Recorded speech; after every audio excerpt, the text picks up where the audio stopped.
अगर अंबेडकर नहीं होते तो दलित अनपढ़ ही रह जाते। अगर अंबेडकर नहीं होते तो ब्राह्मण इस देश को गुलाम बना चुके होते।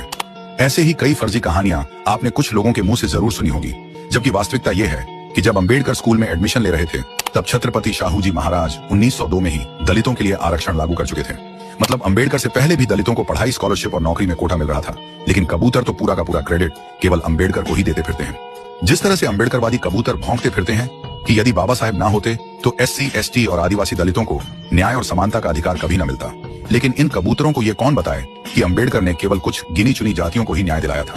जिसका प्रमाण खुद अंबेडकर की अपनी किताब संपूर्ण वाङ्मय के चौथे भाग के 174वें पृष्ठ पर मिलता है, जहां पर साइमन कमीशन में कर्नल लेन फॉक्स उनसे पूछता है कि आपने अपने 2 पत्रों में जो दलितों को मताधिकार और नौकरी में विशेष भर्ती दिलाने की मांग की है, तो क्या उनमें आदिवासी और पिछड़े वर्ग के लोग भी शामिल हैं? तो बाबा साहेब साफ मना कर देते हैं कि मुझे नहीं लगता कि उन्हें यह अधिकार देने चाहिए। अब हमारा सवाल आदिवासी भीमटों से है कि अगर अंबेडकर ने उन्हें यह अधिकार ही नहीं दिया तो यह लोग उनकी तीसरी टांग बने क्यों फिरते हैं? इतना ही नहीं, बल्कि अंबेडकरवादी सोशल मीडिया पर हर समय यह साबित करने में तुले रहते हैं कि ब्राह्मण तो इस देश में दोबारा मनुस्मृति लागू करके फिर से इसे गुलाम बनाना चाहते हैं, और तो और भारत की गुलामी का मुख्य कारण केवल ब्राह्मणों को ही बताते हैं। अंबेडकर को अक्सर दलितों के मसीहा के रूप में पेश किया जाता है, लेकिन उनकी खुद की लिखी किताबों में कई ऐसे तथ्य हैं जो उनकी ही बनाई गई छवि के विपरीत हैं। उन्होंने अपनी किताब संपूर्ण वाङ्मय के 5वें खंड में खुद स्वीकार किया है कि भारत की गुलामी का मुख्य कारण दलित समुदाय था। उनका तर्क था कि जिन जातियों को आज शोषित बताया जाता है वही विदेशी आक्रमणकारियों के समय सबसे पहले झुक गईं और उनके अधीन हो गईं। अंबेडकर ने यह भी लिखा